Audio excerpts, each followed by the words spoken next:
Bueno, vamos a analizar ahora la variable temperatura. La temperatura lo que indica es la energía cinética de las partículas, el grado de movimiento a las cuales están sometidas.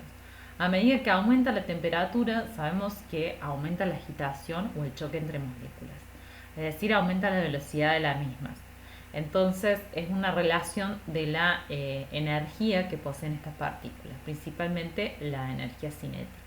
Se considera que una temperatura de 0 Kelvin, es decir, menos 273 grados centígrados, se lo denomina el cero absoluto, en el cual el movimiento es nulo, es decir, la vibración es prácticamente inexistente, y por eso se lo denomina el 0 Kelvin. No existen temperaturas menores al 0 Kelvin, al menos ya descubiertas. Eh, Dentro de las escalas, como mencionamos recién, tenemos Celsius, escala absoluta Kelvin, Kelvin porque absoluta por el hecho de que no tiene el límite inferior es cero, no hay números negativos, y Fahrenheit, que en lugar de utilizar agua, utiliza cloruro de amonio en agua, por eso tiene otra escala totalmente distinta. Eh, en el sistema internacional el más usado es Kelvin a nivel científico, pero en la vida cotidiana, en la industria, lo que más se utiliza, lo que estamos acostumbrados es el grado Celsius o grado centígrado, en el cual corresponde a cómo se comporta el agua. A 0 grado Celsius el agua cambia de estado y se solidifica, y a 100 grados la misma comienza a bullir. Esto teniendo en cuenta siempre una presión atmosférica, dado que las temperaturas de ebullición y solidificación se modifican con la presión. Bueno, vamos a ver distintos tipos de instrumentos de medición. El más común, el que todos conocemos, es el termómetro de mercurio, ¿sí? Ese que usamos para medir la fiebre, el cual tiene la característica de ser un termómetro visual, que nosotros tenemos que mirar a dónde se encuentra el líquido dilatado para poder decir qué temperatura está. Son bastante precisos. eh, Son utilizados en laboratorio y bueno, en la casa, pero a la hora de realizar un control de proceso, como vimos, este termómetro resulta ineficaz, ¿sí? Eh, es por justamente que se trata de un termómetro visual. ¿Cómo se comporta? Creo que todos ya sabemos. Es un bulbo que contiene una sustancia, esta sustancia se modifica fácilmente, modifica su volumen fácilmente con la temperatura, como podría ser mercurio, en el caso de los que vemos que es en color metálico, y aquellos coloreados que muchas veces tienen color rojo o azul, suele ser alcohol.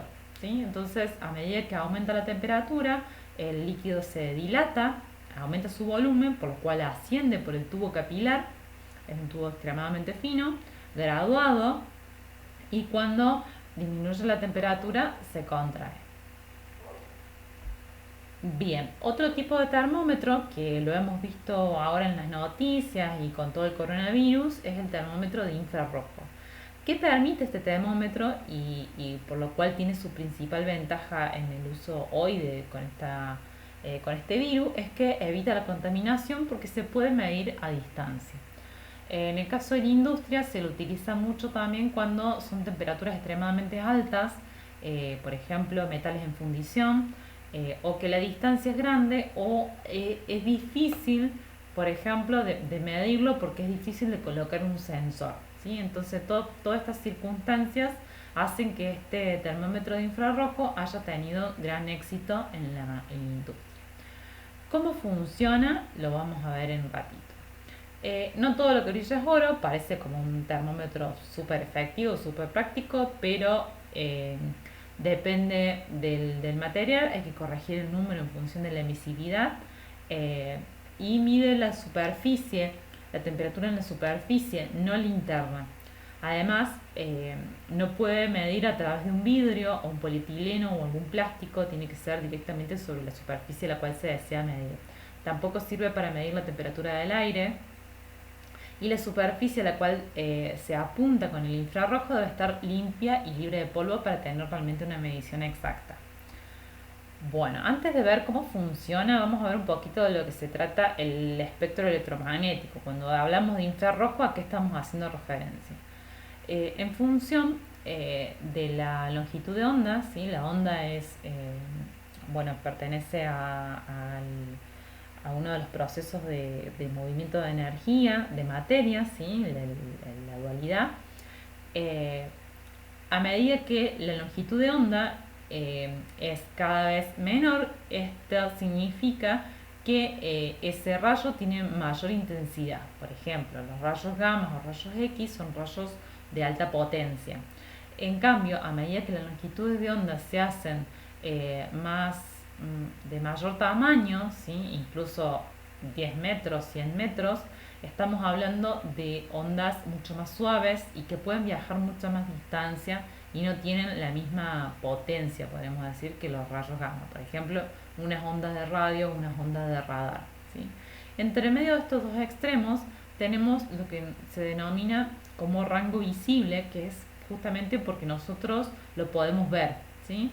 Que va desde una longitud de onda de 400 nanómetros a los 700 nanómetros. Y esta longitud de onda es la que nos da a nosotros el reflejo de los colores. Ahora bien, dentro de lo visible tenemos el ultravioleta, ¿sí? Que es cuando está previo, o sea, menor a 400 nanómetros, es menor a esta longitud de onda, y el infrarrojo, que es luego de esta, o sea, con longitudes de onda mayores que este rango visible. Y dentro del infrarrojo, que nosotros no lo podemos ver, tenemos, por ejemplo, la parte esta de térmica, ¿sí? Que es en la cual se focaliza este instrumento para poder medir. ¿Cómo hace? Emite una radiación que se encuentra concentrada a través de un lente, la cual se impacta sobre un detector conocido como termopila. Esta termopila absorbe la radiación infrarroja y la convierte en calor.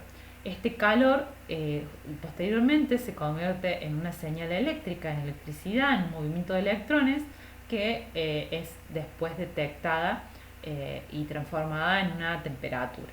Bueno, este sería el funcionamiento del termómetro infrarrojo.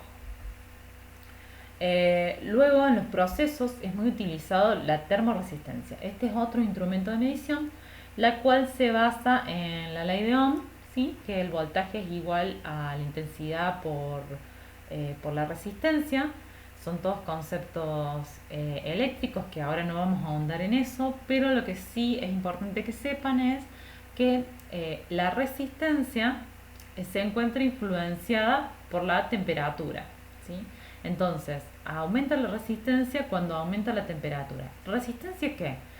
En este caso, que estamos hablando de la ley de Ohm, de la parte eléctrica, es resistencia al flujo de electrones, ¿sí? Es decir, que cuando aumenta la temperatura, ese metal, que es el que va a estar conduciendo electricidad, porque los metales conducen, comienza a tener en su interior vibraciones de partículas de mayor intensidad, como vimos al inicio de la unidad.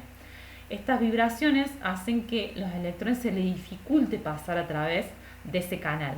Entonces aumenta la resistencia, ¿sí? Esa vibración, esos choques, no le permiten el paso a los electrones. Entonces la resistencia al flujo de electrones aumenta.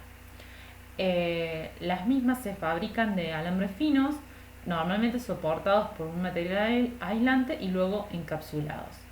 Son altamente precisos y pueden permitir medidas reproducibles, lo cual es importante. El mejor elemento para realizar una termoresistencia es el platino. Es un alambre fino, por lo cual no se requiere gran cantidad del material.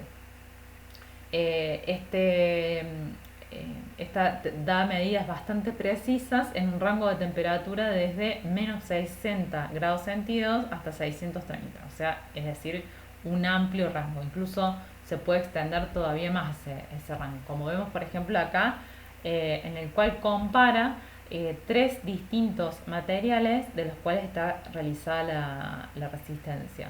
El de platino, hablamos desde menos 200 grados, ¿ven? Como vemos, esta es una resistencia relativa, gráfica versus temperatura.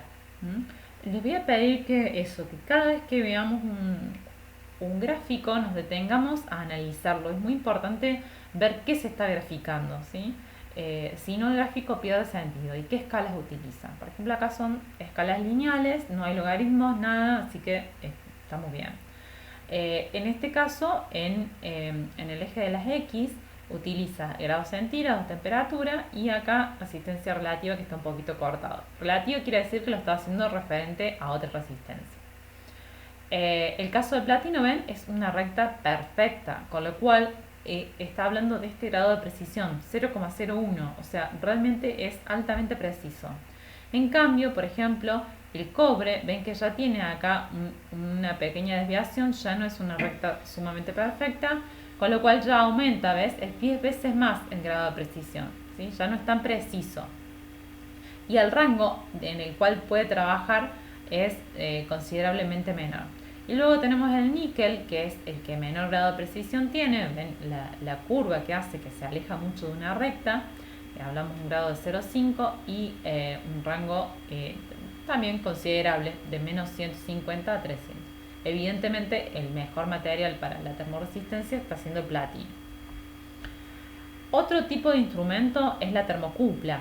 Como su nombre lo indica, cupla de 2. ¿Sí? Lo que hace es medir la temperatura a través de la corriente, la diferencia potencial, el delta B, que existe entre dos metales. En estos casos, por ejemplo, una aleación de cobre-níquel con una unión con un hierro. Son dos alambres que se encuentran unidos en un extremo, en donde en los otros dos extremos, al ser dos metales distintos, genera una diferencia potencial. Esa diferencia potencial depende de la temperatura y es la que luego se traduce en un valor numérico, el que nos permite conocer la temperatura del sistema. Las termocuplas son realmente muy usadas en la industria, tienen esta forma, ¿sí? Con un cabezal y la vaina donde se encuentra acá inmersa la termocupla. Casi siempre tienen este cabezal, y si no, simplemente la vaina, ¿sí? Son muy simples, de bajos costos, fácil de calibrar, como mencionábamos anteriormente, y pueden abarcar realmente un rango de temperatura elevado. Las respuestas son rápidas, pocas décimas de segundo, cuando en cambio en las termoresistencias hablamos de segundos. Muchas veces esas décimas son las que permiten un mejor control, ¿sí? Y como desventajas tenemos que puede variar artificialmente la medición y obtener lecturas erróneas. Bueno, acá terminamos temperatura y seguimos con la próxima unidad, presión. De todos modos, ustedes pueden visualizar los distintos variables en el orden que deseen.